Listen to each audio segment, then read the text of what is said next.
Vamos começar por 2019, então, né? Em dezembro de 2019, os primeiros casos do SARS-CoV-2, que é como é conhecido o vírus que causa, né, a Covid, eles foram detectados em Wuhan, na China, e subsequentemente a doença chegou na Europa, né, tendo um epicentro principalmente na Itália no início, e no dia 16 de março de 2020, ela oficialmente chegou no Brasil, né? A gente teve aí fechamentos, lockdowns generalizados naquele março, né? Na segunda quinzena de março do ano passado.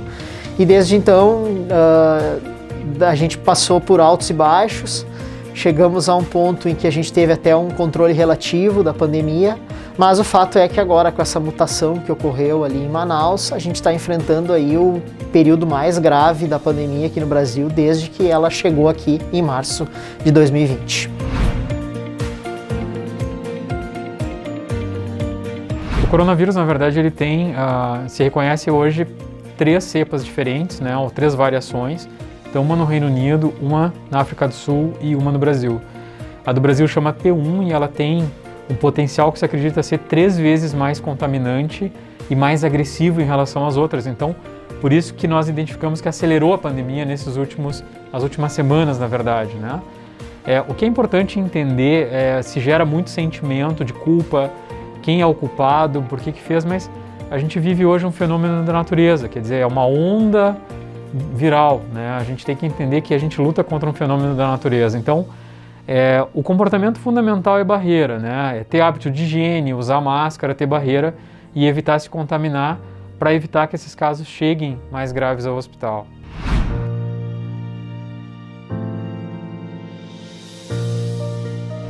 Falando com médicos, colegas, eu acho que o médico que mais entende coronavírus hoje que a gente conhece é o intensivista.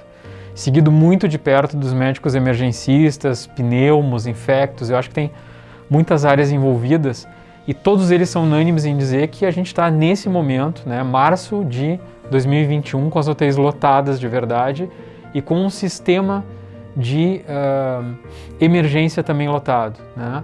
A gente tem uma onda forte de contaminação nesse momento e é uma preocupação também que o sistema de saúde lotado com coronavírus em fase avançada também ele tem dificuldade de atender outros casos médicos de urgência. Então, eu acredito que esse é a grande questão que nós precisamos entender. Essa é a leitura, é entender o colapso do sistema de saúde nesse sentido.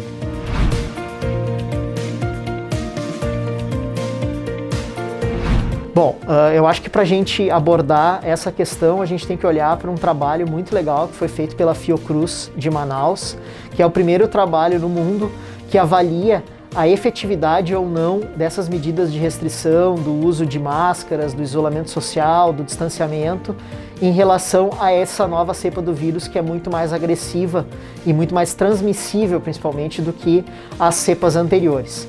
E o que se observa? Se observa que quanto mais efetivas são essas medidas, mais rápido é o declínio do número de casos e o retorno à normalidade. O que a gente acredita? A gente acredita que, por as características da nossa região aqui, por a gente ter uma melhor condição de saneamento, melhores condições educacionais e principalmente melhor adesão às políticas de isolamento, de restrição de circulação e de engajamento nas medidas preventivas, a gente acha que Canela e Gramado, fazendo a coisa certa, vão ter um retorno à normalidade ainda mais rápido do que houve em Manaus, o que vai poder trazer as pessoas de volta para cá, a circulação, a atividade comercial, a atividade hoteleira e a atividade turística que a gente vive.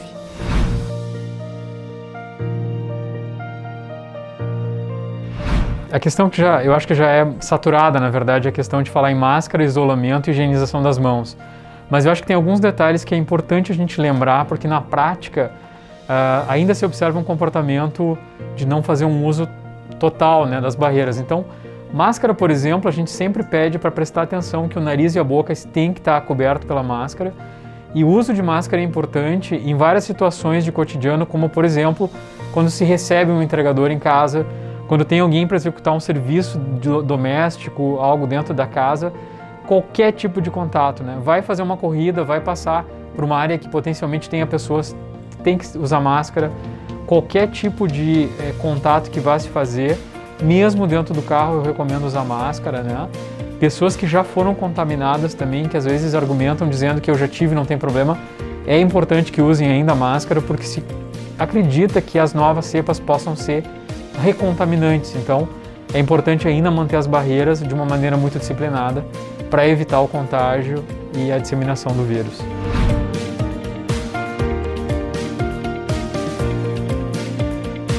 Nosso objetivo e nossa mensagem aqui principal é dizer que quanto mais eficientes, quanto mais eficazes nós formos neste momento nas medidas de combate ao vírus, antes nós vamos ter a capacidade de retomar a normalidade, antes nós vamos ter a capacidade de trazer de volta o turista para a nossa cidade, de reabrir o comércio, de reabrir os estabelecimentos hoteleiros, de tornar a nossa cidade movimentada e ocupada pelo turista novamente. Então, vamos tentar fazer um esforço extra agora para quando chegar a Páscoa, a gente poder estar de braços abertos aí para receber o nosso turista e para fazer aquilo que a gente sabe fazer melhor, que é receber, ser hospitaleiro e encantar as pessoas.